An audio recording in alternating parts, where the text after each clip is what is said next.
Thank you, Chairman Scott, and thank you to our witnesses for being here today, especially a great Floridian. Always appreciate seeing a fellow Floridian. I think during the COVID years, a lot of things came to light that maybe Americans weren't paying attention to, even those in the industry, and dependence for our drug supply chains on these foreign nations, I think really started hitting home for a lot of people. But I don't think most Americans know that more than 50% of the manufacturers supplying our market is coming from overseas. I don't think they know that. I don't think that they know that, one of you mentioned that 80% of active pharmaceutical ingredients are manufactured overseas, or that China and India combined make up 85% of active API filings. I don't think Americans understand that.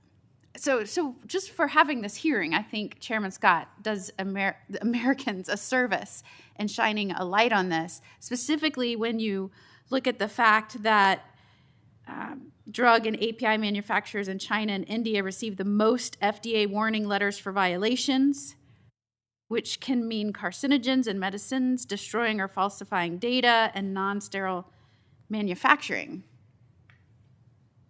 Everybody's shaking your head. Correct. How long has this been prevalent, that we've been seeing these types of violations? Has it increased as our dependence on these foreign nations has increased?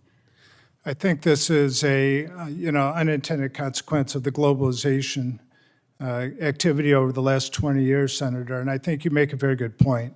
COVID really created the awareness because it broke the global supply chain, and then we all experienced what you're referring to.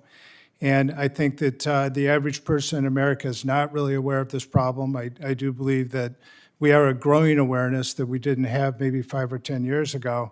When we talk about the various actions to take place, and obviously I keep going back to the idea of bringing supply back to domesticating here in the United States, but the idea of country of origin labeling on a medication would probably do a lot towards what you're describing, and that is making the average consumer, and by that I mean not just patients, but also the doctors and pharmacists and healthcare professionals, aware of this risk.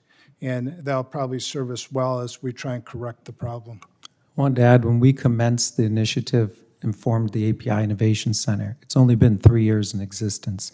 The first study we did was a perception gap study. And that study looked at the perception of our reliance or of shortages versus real data around the shortages. What was striking at that time was the two most important stakeholders in our country underestimated the risk: scientists and government. And I really commend these hearings to expose that, both from a government and a scientific community. And by nation, we greatly underestimated the risk of shortages and over-reliance compared to other nations like China, India, and Europe.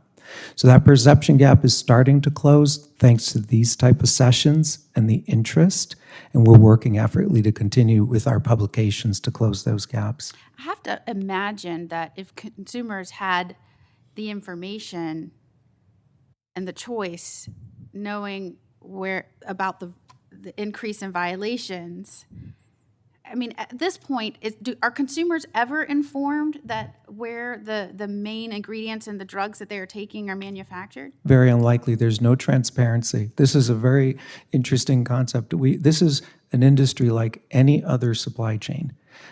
Any other supply chain, you can look and understand where the product comes from, what the ingredients are, and where it's sourced. Not our pharmaceuticals. Any other product that you procure has clarity where you can compare quality of that product. You cannot compare the quality of the pharmaceuticals.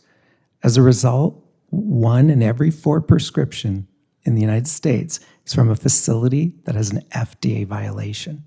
1/4 of the prescriptions have a violation. Now, I don't want to create alarm. Some of them are simple procedural violations, but nonetheless, it means 1/4 are being prescribed that don't have some sort of violation on the FDA. It is not known. And what's also striking is while we overestimate the cost, When we work with manufacturers, we're talking like less than a penny to have a U.S. existing manufacturer manufacture that medicine here in the United States with the highest quality manufacturing standards. And I'm out of time, but I hope you will explore, Mr. Chairman, when you do your questioning, the national security implications for a failure in that supply chain. Thank you. Thank you, Senator.